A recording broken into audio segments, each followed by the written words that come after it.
is going on? Things happened, okay? Jesus. All right, we're... Oh, God. Oh, God. Oh, God. Get out of the way, dude. We're live, by the way. Okay. Whew. Off. All Apply. Right. Okay, that should be good. Topic for the day. My God, dude. All right, this is episode 19, the delayed split-second one because we couldn't do it on Tuesday. And Everyone also, Arcadius... Oh, God, up. It's on fire! It's going to blow up! Oh, my God! God damn it! And then Arcadius has to leave later today. Oh, Vast exploded setting up a podcast. Why do you do this? No! I'm sorry, I am not a good video game driver. So, it was delayed so many times, and now Vast Empires is dead. We're playing Ghost Recon. We have a lot to talk about. We have some Ubisoft stuff, Far Cry 5, Spyro the Dragon, some things that happened at GDC, a few other things that we may or may not hit along the way. Vast is up a mountain. Where do y'all want to start? I guess let's just hit Ubisoft first. All they right. are kind of reigning supreme right Yeah. now. What with the release of Far Cry 5, which I've played a lot and enjoyed. Yes. A lot. Go to the channel. There's Buku's Far Cry. Yeah, I think I streamed nearly every single bit of it that I possibly could. It's an amazing game. I really like it. It's a lot better than the previous iterations that they were churning out on a yearly basis. They really took their time to make it nice and clean and filled with over-the-top shenanigans and flamethrowers and a bear named Cheeseburger and, you know, that kind of stuff. Did you know that Cheeseburger has diabetes and you can't actually feed him cheeseburgers because he has diabetes? Oh. Sounds appropriate. That's the kind of detail that I actually expect from Ubisoft. Does that make sense? Yeah. Reminds me of Diabeto from Family Guy. Oh, why are we in a car that's Diabeto. already... Dude, blame Arcadius. Blame Arcadius. No, fine, we'll take this little bus. Here. God Get damn. out of the bus. Jesus. Get out, man. We'll take the taxi then. Jeez. Oh my gosh. Sorry. It's already busted. What happened? God damn it. Quit judging me. Now the tailgate won't close. God damn it. I'm out of grenades. God damn it. God damn it. No, they're shooting at us. Oh my god. Oh my god. Who blew it up? Gee, I did. Okay, everyone get out. Someone made this thing unoperable. Get out. Someone blew something up. Oh, it's on fire. Get out. Wasn't me. Oh my god. Okay. Back. Oh, I'm just gonna run. My goodness. Here's one. What? Okay. Here we go. So what were you saying about Ubisoft?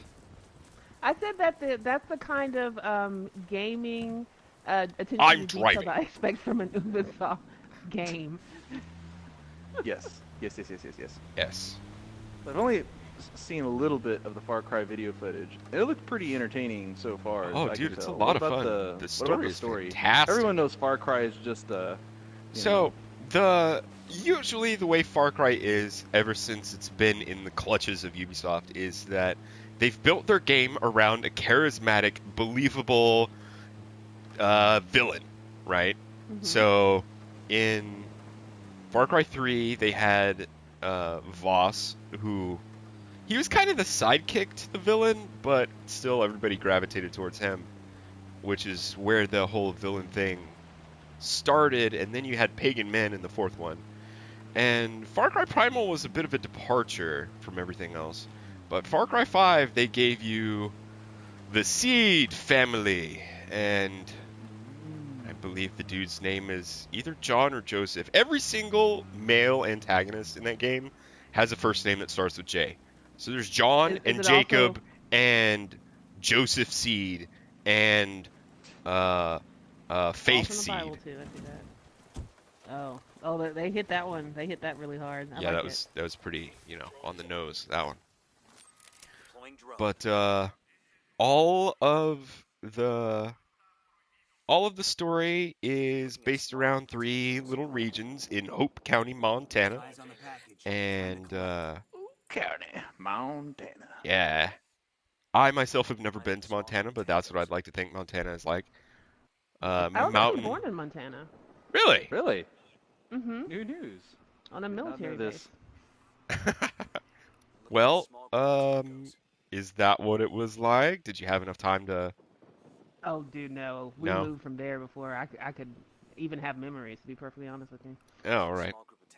Well, it's filled with mountain lions and bears and rednecks and guns and flamethrowers and drugged up cult members and all of this.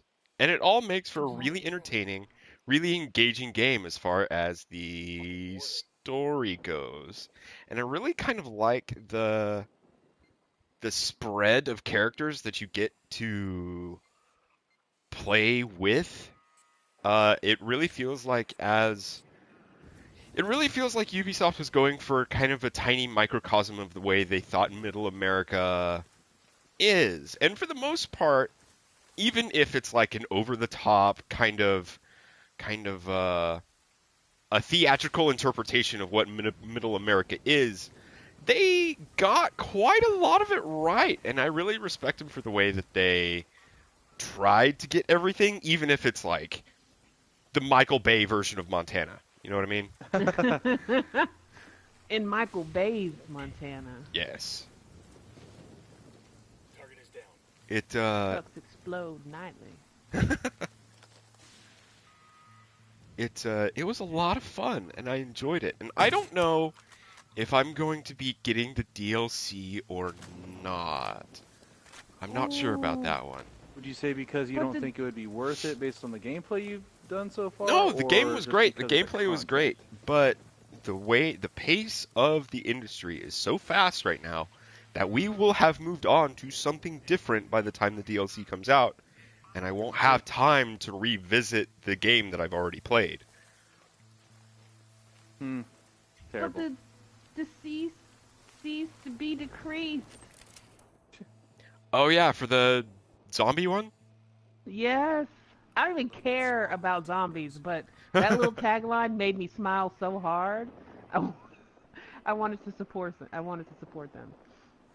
Well, you can. You can go off and buy the DLC if you want. Yeah, I'm not gonna stop you. then I would. means. But can you play the DLC without buying the game? It seems like they wanted it to be like standalone style stories, but I think you may need the original game.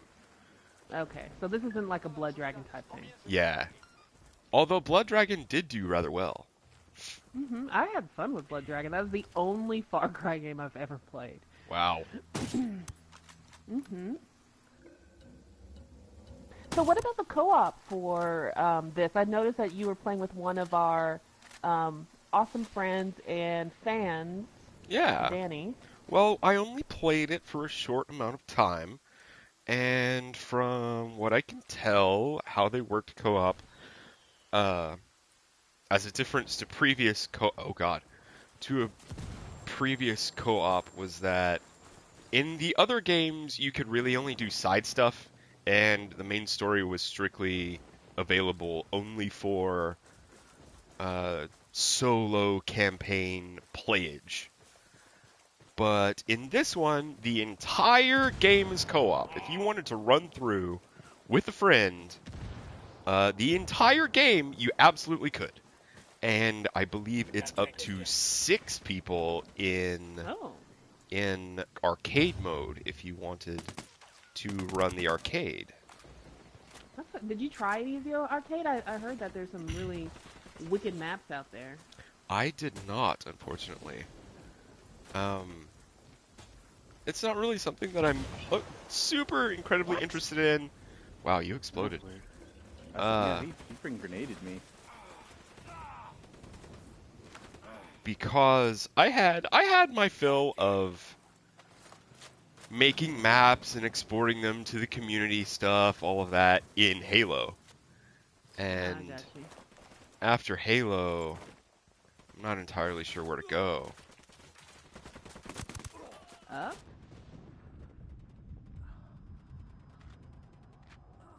Add some I keep on asking for verticality in maps. Well, the game itself is surrounded by mountains. Does that count? I think so. Vertical. Vertical. That's about really all I have to say about Far Cry without y'all playing it yourselves. Yeah. I don't want to give the story away. It's too new of a game for me to, listen to any spoilers or anything like that. I will say it's a really fun game. It's very entertaining. The gunplay is nice and tight. The driving is a little wonky because no matter what vehicle you get in, you can absolutely turn on a dime in anything. Like SUVs turn like motorcycles? Sports cars, SUVs, everything except the 18-wheeler turns with the exact same radius. And you don't need the brake button. Disregard the brake pedal entirely. Just spin your car around, drift it around, and you'll be good. Hold on, Vast, I'm coming. Alright, there's one Tango But who's you behind me. you do happen to be right next to a vehicle, I see.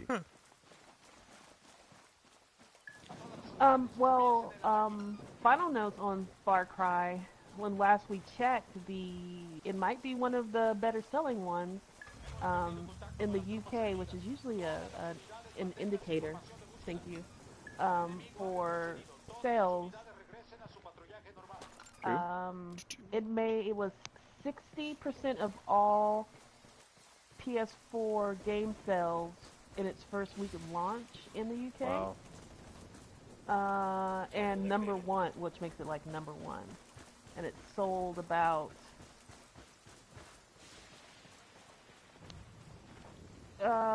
550,000 games were sold on Steam.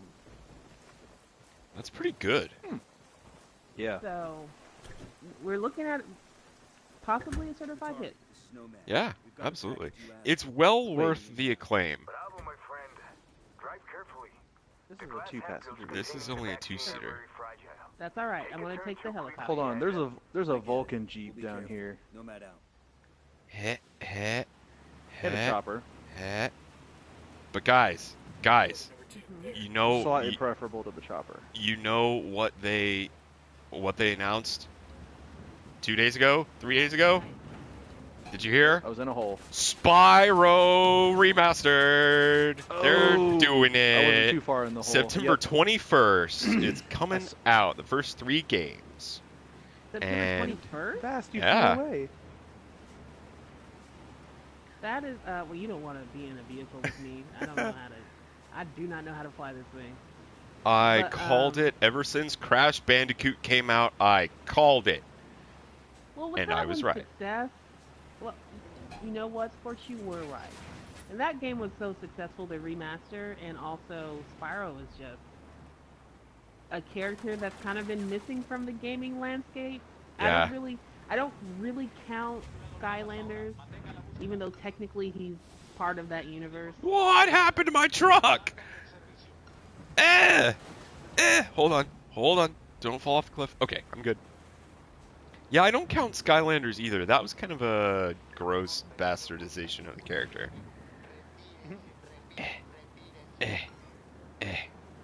But it is good, and it is fun, and I'm actually really excited about this. That was my, All about- growing up, that was my trilogy that I played as a kid. That's what got me into gaming. Spyro the Hello. Dragon. Excuse me. Sorry. Okay. Okay, apparently that so- 6-foot rock was too high to jump off of.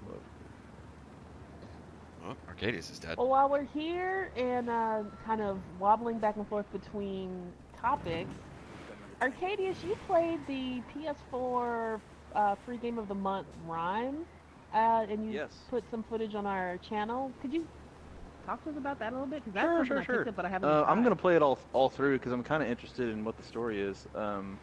You basically, the gameplay is super straightforward. You can walk, jump, climb, and yell. Or sometimes yell if you're in a quiet place, he hums.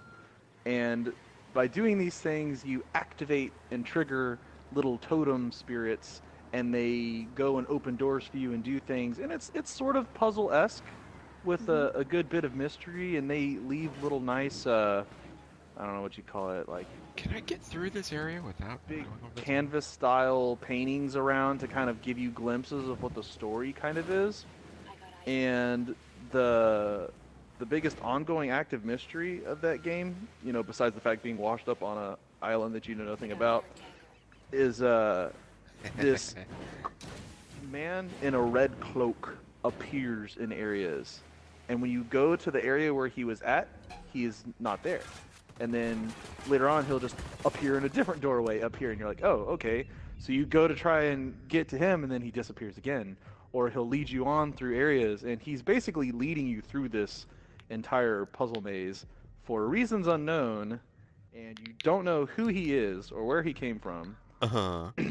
And if you watch the first part of the Thank you. video, so far I've discovered that this place you're at is some kind of temple that people worshipped, and there's a king and a little boy, and it shows at one point that the little boy is lost and the king is like searching for him.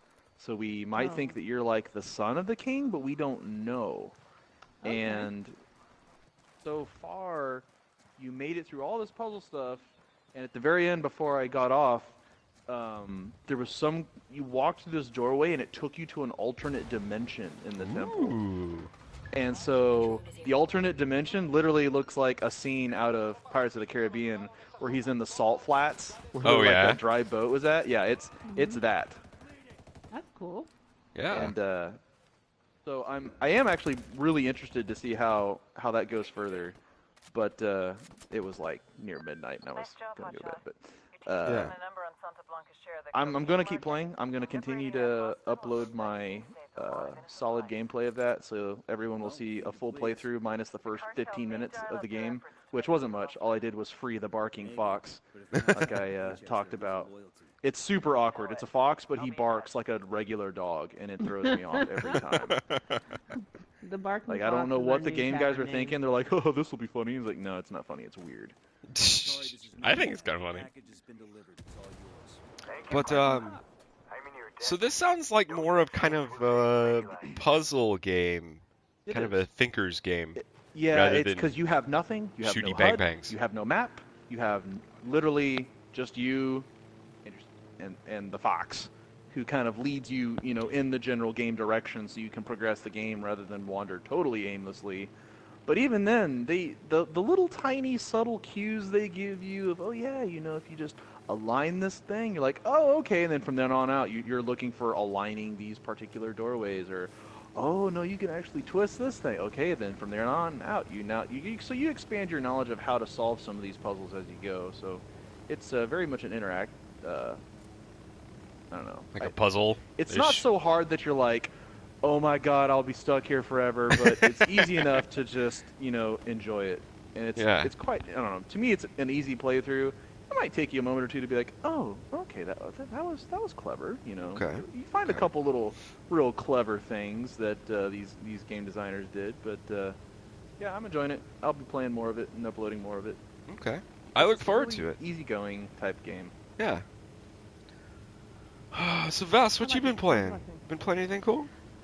I have been playing the best sequel to come out in a while, in my opinion, of course, and that's Ni no Kuni 2, Revenant Kingdom. And I'm really enjoying it. I know I mentioned it on a previous cast before as a game that I was really anticipating for 2018, and it really knocked, the studio developers really knocked it out the park. It's by level 5. Well, I always forget, like, had some of my favorite RPG gaming experiences during the PS2 era, because Yeah. they did the Dark Chronicles, which I always call Dark Cloud 2, and then Rogue Gallery, Rogue Universe, I don't know. something like that. But they put together a really great game, and so they brought in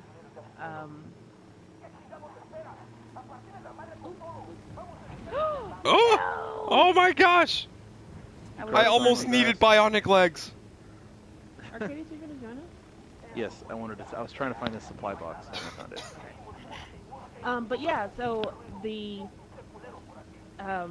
original Ni no Kuni game was developed in tandem or in part with Studio Ghibli, and this time it was only a couple members from the original team who joined in, but it keeps that same kind of Studio Ghibli Miyazaki like wonder and delight and charm. It has a really good story, a fun cast of characters, although not as large as I kind of expected it to be. Yeah. Um, and yeah, I'm not too far into it. I'm maybe about 8 hours into the game, somewhere maybe 6, somewhere in there, into the 3rd chapter. But I'm really liking it, All and I'm right. glad that I'm playing it. The to me the best thing about it is that they revamped the combat system. In the original game, it was kind of Pokemon-esque, Uh-huh. where you kind of thank you. I Go need here, that Bast. direction. Thank you. Where you kind of like collected different monsters and you got them to fight with you on the battlefield. And in this one, you kind of have something that resembles Pikmin. They're Okay. called where you collect these spirits called Higgledies, Uh, and Okay. you fight on your own, but you can on the field of battle you can go to the Higgledies and they have their own special attacks that help you. So, am I moving? You could just airdrop us near this thing since you're pretty close. Unless you're wanting to save this here, shopper. I think we should save the chopper personally. Sure. Yeah. Okay. I was sad that I didn't really get to watch you play all of that much of it because you have been streaming it on our Twitch channel. I was at work, unfortunately, while you were streaming most of it, and then recently I've been so dead tired because work has picked up so much, and I really want to keep watching. It looks beautiful. Oh, it really is. Most of I'll the have to most pick of it the up. scenes are in the in-game engine, and it's a lot of fun. And don't worry, I'm going to keep on streaming through it. I am not tired of the game yet, and I just got to the point where you can build your kingdom, which is what I was really interested in because that was a component of the Dark Cloud or Dark Chronicle game. Holy shit! He just jumped off. And so yeah, I'm excited about that. All right. From what I hear, also the combat is much improved from the previous version. Oh, definitely, definitely. It's much smoother. It's a little bit more engaging, and if anyone has ever played the, it's like a really good mix of active Kingdom Hearts style battle system with a Tales game, like Tales of Symphonia or Xillia or whatever the most recent one is. Okay.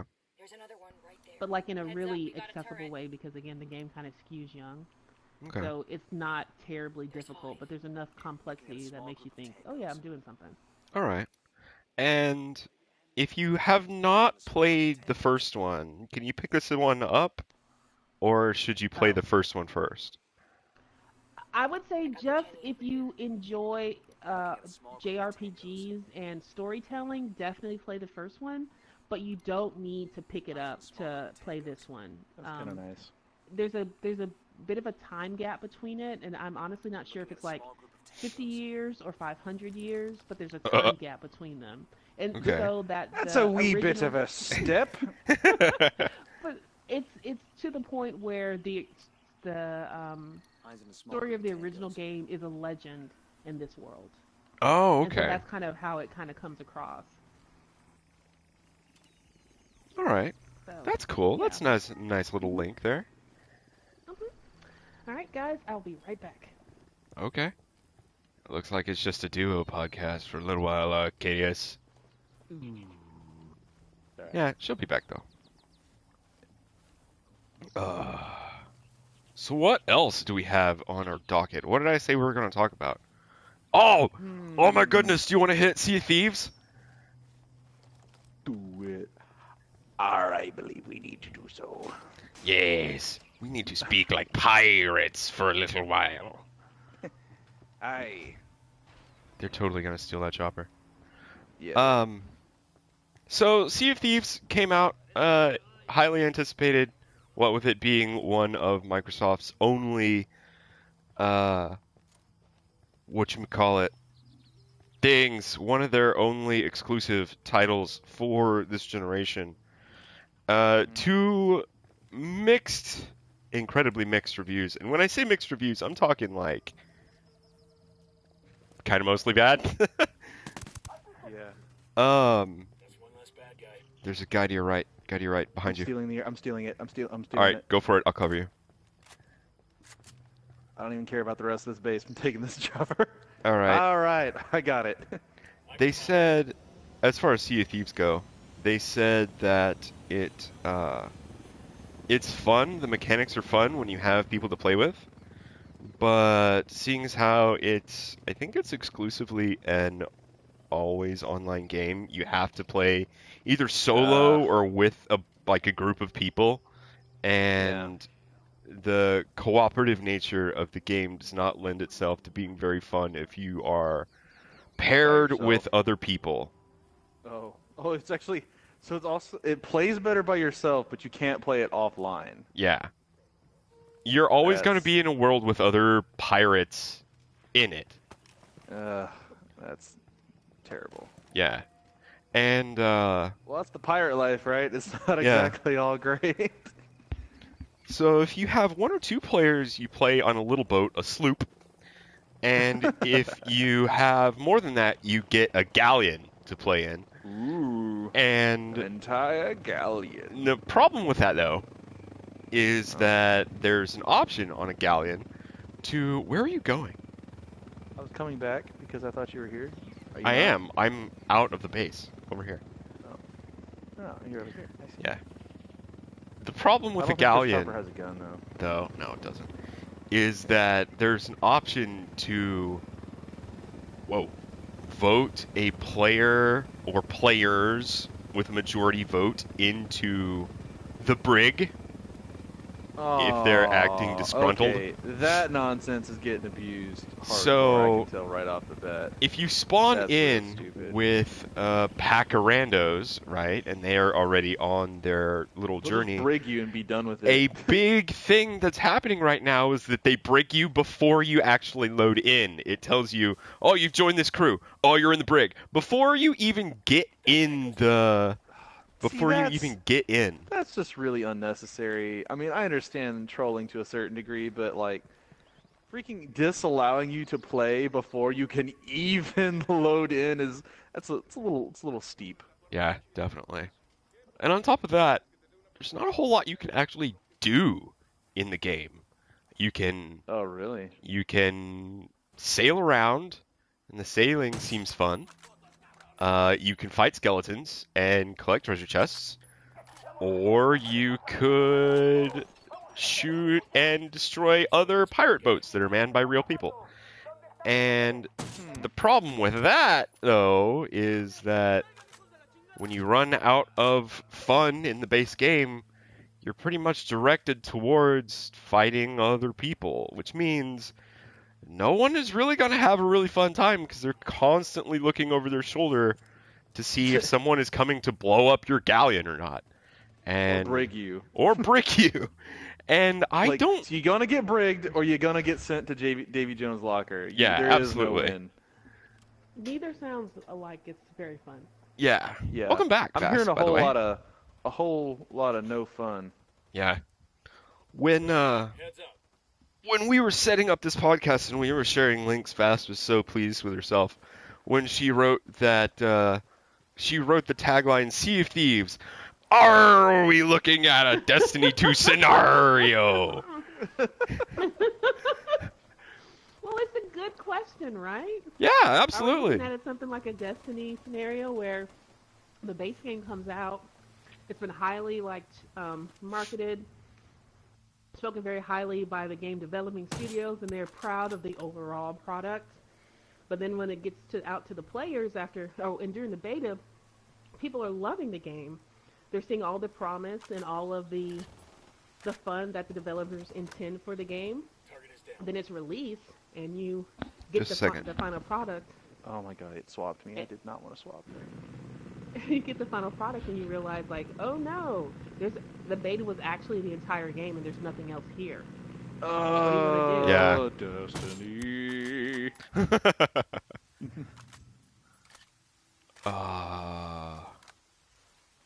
So Arcadius, there's one guy on you.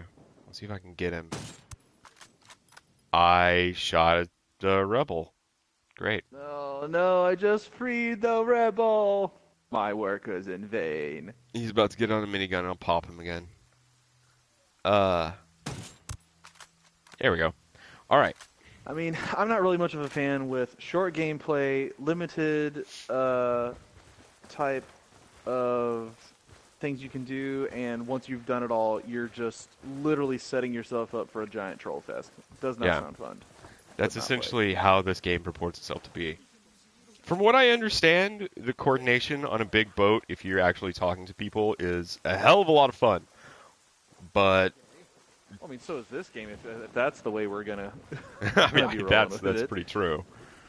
You can coordinate 4 people to derp around hardcore and have a grand old time. Yeah, absolutely.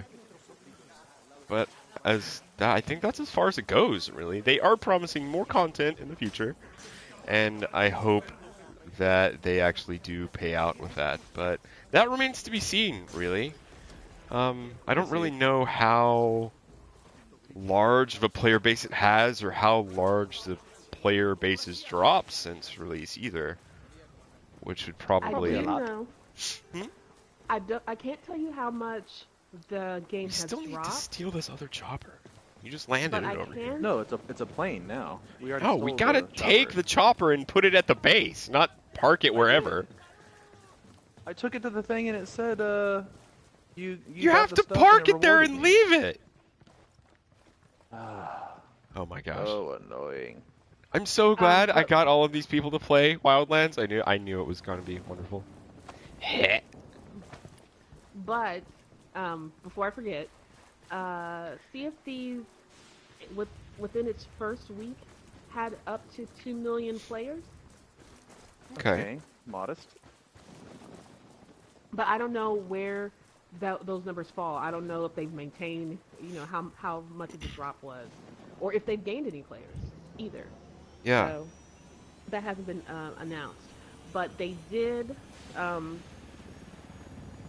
Rare and Microsoft celebrated those numbers, those initial numbers.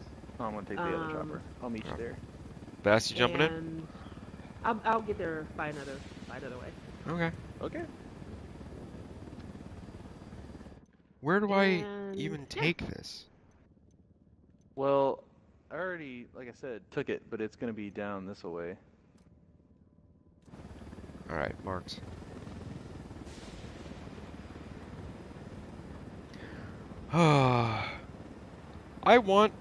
I want them to do well. I never really want to see a game come out and do poorly, because this is an industry, one, that's really difficult, and two, that I enjoy a whole hell of a lot, and I want it to, regardless of console war and all of that BS. Think of it from an individual career standpoint. You get a bunch of people work on a game, and the game's not successful. Well, those people don't exactly have a positive notch on their career belts if they go to another studio. Yeah, that's true. So All right, let's go. it behooves all people involved to be successful. Yeah. But again, that's what they're all trying to do, anyways. And seeing as how we're on this topic, do we want to hit some of the controversy around GDC this year? Hit it. Well, the why is this chopper making noise? Wait, why is it fine? No, I'm going to scoot away just a little bit here. Yeah, do it. So GDC was recently, I think it was within the last 2 weeks, but we've postponed this podcast since all of our dates, so we're not entirely sure. And the idea of game dev unionization came up as a means to protect game devs and their careers from huge amounts of stress that the game industry is under right now. And And I think I feel like we should just go ahead and say the idea didn't just come up. It was as part of a round table at the conference. So it was an actual scheduled speech that was moderated. Just so yeah, just to that's be true. clear That's about true. it. For the record. Yes. And there were pretty impassioned people on both sides. Several of the articles that we took a look at that were about this talked about how during crunch that they were working on 100 plus hours a week That's unhealthy. in like during crunch, and it's something that universally the game industry understands that this happens. It's not just one or two studios working on a tiny title. This is a universal thing. And when it comes to things like that, I think it would really kind of be nice to have a little bit of backing, just purely for sanity's sake, you know? How? Well, okay, so another... Oh, what the heck? That's an enemy shot. I also feel like this is something that's kind of Oh, standard God damn it. in the tech / development industry, not just with game development, but any software development team that I've worked with as a technical writer, or just talked to in general, because I know a lot of computer science majors who went on to do engineering work after college kind of thing. They all have these kind of horror stories, or even when it's like, we're building a website and everything fell apart, and then we worked on it for 3 weeks straight, like 12-hour days, and afterwards we had a complimentary 48 hours off before we had to go and rush and start another sprint for a new project. Complimentary So, yeah. 48 hours. You get Now, I a will weekend say- to hang out, and then you have to go back to work. Yeah, For, basically. you know, 60-hour plus weeks. Yeah, that's Mhm. that gets stupid real fast. And I can see where the developers are definitely in a hot spot because the publishers hold all the cards, right? It's like, well, follow our schedule or we're not publishing your game. And the developer's like, well, we don't have the financial backing to publish our own game, so obviously I guess we have to do it. So I can definitely see where the publishers are taking advantage of that work, and they don't have to care because they're just the ones churning the money out. Like, Yeah. they literally don't have to do work except sit there and complain about the game, complain about how it's behind, and then once it's making money, they're like, oh yeah, thanks for making all this money for us, and then they go on to the next one. That's certainly how it's So- portrayed. Yes. I don't know if that's as true as we make it to believe, or, you know, Might not be. yeah. Oh god, hold grenade. It's- I gotta but move. so I here- gotta move. I gotta go. All right, I think it comes take off down with to it. like in some of the arguments that were on the non-union side is, you know, these conditions are terrible. Are unions the answer? And so, like, according to Honestly, the articles, there's a lot of impassioned speech. But I was going to ask that question to you guys. Okay, so you're asking basically our opinions on unions. Just but I- unions in general, and in specifically, is it something that the game development community should be looking into to help them, like balance or bargain, or make sure that they can actually have adequate time off during Yeah. crunch time? I think unions had their place in time a long time ago. Now I think they're just little microcosms of corruption. And having seen firsthand union stuff for myself, even though it was in the automotive world and not in, the gaming world, if it is to epitomize what a, quote, union is supposed to do in terms of protecting the employer or the person, then I would say to hell with unions, write it into a contract, we get X amount of allotted time, individuals are not allowed to work over X amount of hours, it's literally like 2 sheets or 2 pages worth of contract material, and done, signed in. That's what a union does. It's global. No. But then you've got the stupid Contract union dues. Then you've got the leverage. runners who like try to. Oh man, it's a lot more than that. I would almost say that the developers I don't know what. See, you could write stuff into law without having to unionize everything. Oh my God! Please don't crash. Oh my God. Oh my God. Hold on. Oh my God. I feel like the counter Oh, I argument to shouldn't have that landed that. is that yes, that's true, but you don't have the bargaining power as a group of Yes. even Yeah. As a small 10 developer, people. you are correct. The bargaining power is not there because you are a little developer, and then they are big publishers and producer type entities. And if it were so easy to do, then why does it happen? Because it's not like studios don't know that these are bad practices and they hurt people in general, and in the long term, in the short term, really could hurt the product. If you have someone who has not been sleeping, Yeah, working absolutely. 36 hours, working 36 hours straight, it can it can create a poor product. Yeah, absolutely. And So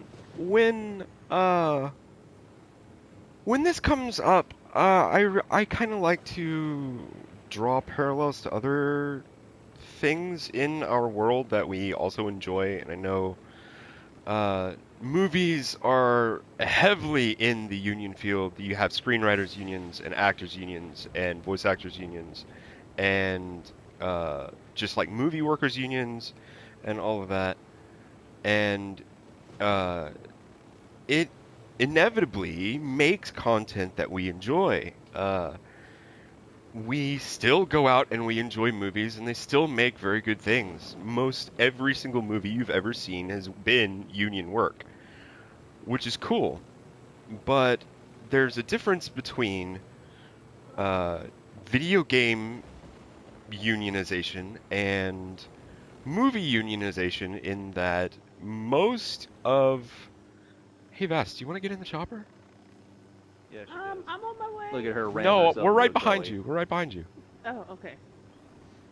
Most of the movies are centralized in California. That's where most of the huge movie Mm-hmm. stuff is. Video game companies are all over the world. There's no central Yeah. area. And I that Yeah. agree. would definitely make it much more difficult to have one voice when you're going forward Exactly. trying to make things even across the board when generally you're not going to have evenness purely out of the fact that y'all are everywhere. Yeah. Yeah, I agree. And it's because of that if you do get a singular quote unquote voice of the developers, then you're going to have now underrepresented people in other parts of the world, and what it was intended to do, it won't do, and it's just going to be a giant mess. Yeah. Oh my gosh, there's a lot of people.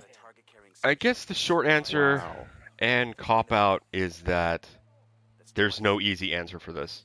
And I think we all agree that it's going to have to be handled one way or another. But as to a clear-cut answer, there probably won't be one. Yeah. And that sounds like a complete cop-out, and it is. We're not posing any kind of, uh, If you were going to solution truly to make a well this. thought out solution, you'd have to do a lot of research. Yeah. Quite frankly, I sure as heck am not there. I'm not anywhere near any of these fields either, other than us running a podcast that 4 people listen to, you know? True, true. Oh, I think there's probably about 5, maybe 7.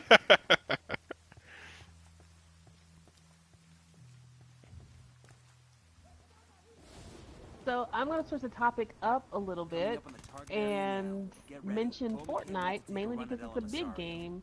It's making a lot of money. It's making a lot of people happy, and it's helping. It's one of the 2 studios or games that's helping institute like that kind of gaming paradigm shift for PvP play. And they are now including vending machines Yeah, I read in their about this. Fortnite, Battle Royale. So I was gonna see what your take on that is. And Uh, just keep in mind that it's not, from what I can gather, it's not real money. Let me take that back. That they're allowing you to use your V-Bucks to enhance the weapons that you have, so it is real money. You can But earn V-Bucks other ways, though. It's not Yeah, like It's but you... still can an earn- in-game currency too. Yeah. The duality currency. But and also it's not been like What? 100% Ugh. revealed yet. So any information we have is partially, speculation of what it could be. It's not. Is what I'm trying to say. It's not true. Yeah. Yeah. Well, let me start off first by saying the best vending machines in video games are in Borderlands. You can't stop me from saying that. Marcus munitions. Borderlands vending machines, best vending machines in game. End of discussion. That's as far as it goes. I win. There's no rebuttal. Mhm. Mhm. Uh, Second of all, Fortnite does what it wants, seemingly. Birdie. Uh, Mhm. if this is something that the community then enjoys, then yeah, I don't really see a reason why they should stop. I also feel like, and I mean, this could. I'm not 100% into the battle royale community, so I don't know how quickly they respond to player complaints and change things. But I do think that they do a pretty good job of responding to player concerns, Yeah, I think so too. at least in the Save the World version. So what I'm trying to say is, if it doesn't go over well, it wouldn't surprise me if they took it out. Yeah. From what I hear, there's not a huge uproar about it. So, Mhm. I mean, it's just gonna stay. If if there's nothing, the least that they could do is just keep it in there. If there's something negative, they could just comment out that code and be fine. Killed Ooh. himself rather than face his own grandfather. That's fucked up. I feel like we drove him to it. Come on, man, stop it with that shit. He made a choice. We Hey, need to check Arcadius, the where you at? body. See if he's got anything on. Coming. So, Vass, since you brought it up, do you have a strong comment on vending machines in Fortnite? I think it's a. If I Hey, got a I suicide feel note. like it's a weird derivative type of thing.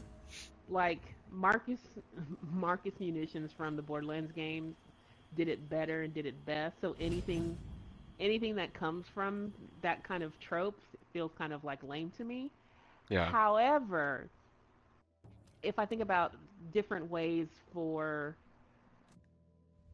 that game to achieve the effect of what I think is finding new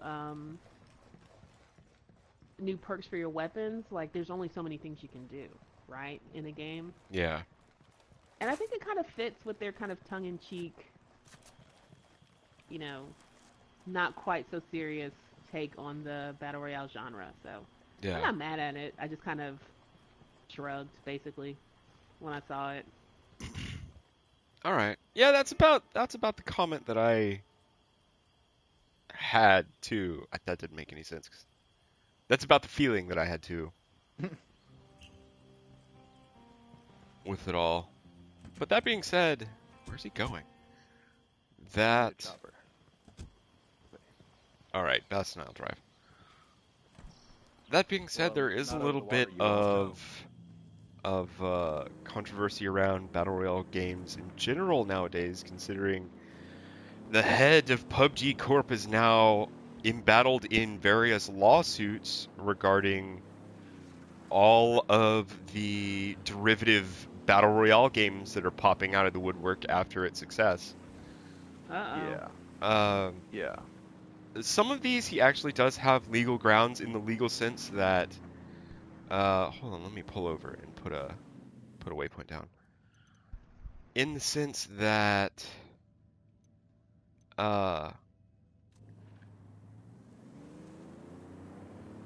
as far as trademarks go, and with the strict guidelines Y'all wanna of get what into a this topic? trademark is, oh god. Yeah, that'd be great. Seeing as how I just put this in a ravine. Seeing as how trademarks go, where they said... Oh, no, no, no, oh. We got boogies. Boogies, boogies, boogies. Hold on. I don't want to get too close over there. I'm going to get a little closer over here.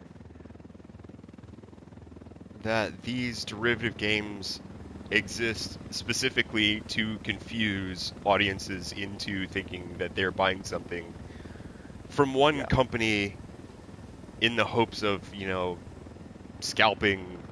False impersonation kind of. Yeah, that kind of thing. And when you talk about a trademark, that's what it's for. And he has a definite valid argument when you're going into something like a lawsuit over a trademark dispute like that. But I think he's kind of... Oh, God. Oh, God. Well, then. Wow, I was super low to the ground and it still got us. Huh. That was a flat shooting missile there. But anyway, I think he's forgetting the fact that he came from H1Z1. Yeah. Which was derivative of, I think, DayZ or something like that, which is derivative of Arma 3. He's doing the thing that he's now trying to protect himself from. Yeah. I mean, that's kind of the way everyone works until they clutch a great idea and they're like, oh, I want to make sure I protect this one. Never mind everything else, but I want to protect this because it's theirs and they got it to work. They're making money off of it now. Exactly. A lot of money. Yeah, definitely. Yeah, not just a little money, a lot of money. Well, but since you're... Another thing about it. Go ahead. Go ahead. Well, no, I was going to ask, have you seen anything about the rumors that the Division 2 is actually just going to be a Battle Royale or have a larger Battle Royale mode? I don't think that's as far of a stretch as making a mobile version of a game that looks exactly like Fortnite and calling it Fortcraft, which actually exists, ladies and gentlemen. There is a mobile game of Fortnite called Fortcraft that is a Battle Royale game that rips off Fortnite. Well, I can see that's one of the legal contenders. Let's get the vote. What I was going to say was that kind of existed in the Division anyway with what goes on in the Dark Zone. Oh, it's a little vote. And it's not a stretch to think that that could happen. But I am wondering if the community is jumping the gun here on how many things that Battle Royale is going to get incorporated into. And I don't want to get that down into the weeds yet, if that makes sense. Yeah, I'd buy that. Well, that brings me to what I'm going to start calling our hot topic, which is player versus player versus player versus team, or the Battle Royale formula versus the Evolve formula. Right now it seems as if the Battle Royale formula is kind of taking over the PvP gameplay. And I wanted to know your thoughts about this and where do you think it's heading and what does this kind of mean for co-op gameplay when everyone is just kind of scrambling to put together the cheapest, dirtiest, put 100 people on an island and let them fight each other free for all. I think it has I want to say offhand, it's got a slightly more shallow feeling of gameplay because you could die in 10 seconds or you could die like second to last person. But the thing is that I think in like the normal first-person PvE Ps that we have, you've got a lot more, I guess, dynamic planning or just dynamic gameplay because if you get an entire team to work on something and it didn't work, you can just completely change around and try something else. It's not a one-shot deal like the Battle Royale is. It's once you're dead, it's like, okay, you're done. Move on to something else. It's kind of like it stops you short when you were, you were in the middle of having fun. You had a 5-minute stretch, like, oh, this is awesome. And then, okay, it's over. You just have to completely stop and walk away or start over again. And it's like, I don't know. To me, it's very unfulfilling for that to happen. So, are you saying that you don't really enjoy the Battle Royale idea? Yeah, that's just me. Maybe I like to sit down and have more consistently involved gameplay, but the battle royale with constant, basically it's a start and stop type gameplay. Yeah. Mm. All right, let's play a little bit. Oh, I did. All right, let me try again. Let's play another. Okay, okay, I got a little farther. Okay, now I'm dead again. And then you have to start over. You're constantly starting over. It's not the same as a respawn or something like that. So to me, it's too start and stop with my attention and my gameplay personally, and I don't like that. I Oh got gosh. you. I think my issue right now, and I'm gonna speak specifically to the Fortnite Battle Royale model, is power creep in the game. Okay. Power what? Power creep. Power creep in the game, as in Deploying drone. This is specific, and I'm still a little salty about it. But I was playing with some friends, and Got a guy incoming. there was 3 of us in a rando. We were still alive. There were 2 teams left, and we had one of their players down, and we just knew we were going to win. The next thing you know, we hear the sounds of a rocket launcher. Okay, whatever. We build our walls. We're ready for it. But it's a guided missile. Looking at a small group of What? tables. Yep. Yeah, they've introduced guided rocket launchers into Fortnite. That's crazy. Which is Tango fun to marked. Very watch. close to civilians. Yeah. But when you spent the whole 10 minutes carefully building your thing and then killing any and all comers, and you're taking out of the running by, a rocket launcher that's been with guided missiles, and there's literally nothing you can do about it. It kind of sucks. Yeah, definitely. Kind of sucks. Apparently So we have I to chase think this that's- guy. I'm gonna give chase. Okay. I think that's one of the issues that we can really look to right now, in terms of the battle royale formula, is how it's fun and entertaining for some people, but you're also constantly having to update in small. What am I trying to say here? Sounds like you've got interrupted gameplay. That's not fun. Well, no, you have to keep Oh on. my god. Oh, I just saw that. Oh my What god. just happened? Okay. I'm still in the casino. A car bumper bumped my butt and I died.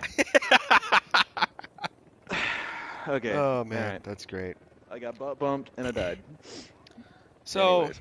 my take on it Yeah. is that this is an industry fad. Yeah. PUBG Fads come and go. This has happened, this has existed for a very long time. If you've ever played Juggernaut in Halo, you've played an asymmetrical game. Yeah. If you've ever played Free-for-All in Halo, you know that, the Free-for-All PvP my thing God. exists. It's existed, but it That's- hasn't, hit a fever pitch, right? But this has, and it's very similar to the fever pitch that occurred when League of Legends dropped its gigantic ass turd on the ground and everybody tried to make a MOBA. And then you had things like Battleborn happen, which didn't really pan out for anybody. Which is And really you sad. also had Battlecry, which showed off in E3 2015, I believe. And then the project was canceled because the whole MOBA thing kind of died down. I think it's a fad, and I think it's going to end just as quickly, or for some people, just as drawn out as the whole MOBA craze. And we're gonna move on to something else that's completely fad-like. But I don't really necessarily enjoy. I never enjoyed MOBAs. I never enjoy the battle royale scene, and it's just something that we're going to have to endure as people who like this industry until it leaves. Not every game is for everyone. Maybe the next fad They will may be something say we rated E enjoy. for everyone. That don't mean it's for everyone. What are y'all doing over there? Intel, talk to the dude.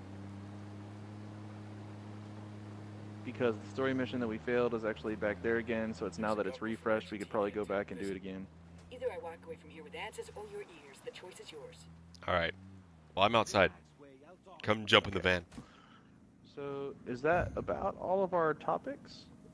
Well, I think Vast had something to say. No, the only other thing I had is something that I didn't remember to look over, so I'm going to save it for the next podcast. There you go. Actually, there's quite a few. Let's just stay right here. There's actually quite a few weapons caches over here. Are you, no, okay. So what's the time? How long we been going? It's 2:30. I think we're right about that time. Eyes in a small group of hangers. All right, so we want to end it. Have a nice, clean, precise one this time. Yeah. All right. I Vast? No, go ahead. Are you sure? Yep. Are you really sure? You were winding up Yeah. for something. You might as well say it. No, that has nothing to do with the podcast. Go. All right, Okay. Pulse wind up. Thanks for listening. This is episode 19 of our podcast. If you liked it, subscribe to YouTube, our YouTube channel, and we also have a Twitch, and we also have a Twitter under the same handle all the way across, DerNami Gaming. If you liked what you heard but thought it would be better, leave us suggestions. Also, tell us what you want us to talk about. We stream a lot. We stream every Tuesday and Saturday at least. Depending on how happy we feel throughout the week, we may stream more often. And I think that's about it for our ending. Does anybody have anything to add before I kill the stream?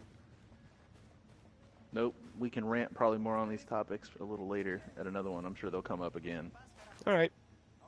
Well, I'll see y'all later. Bye.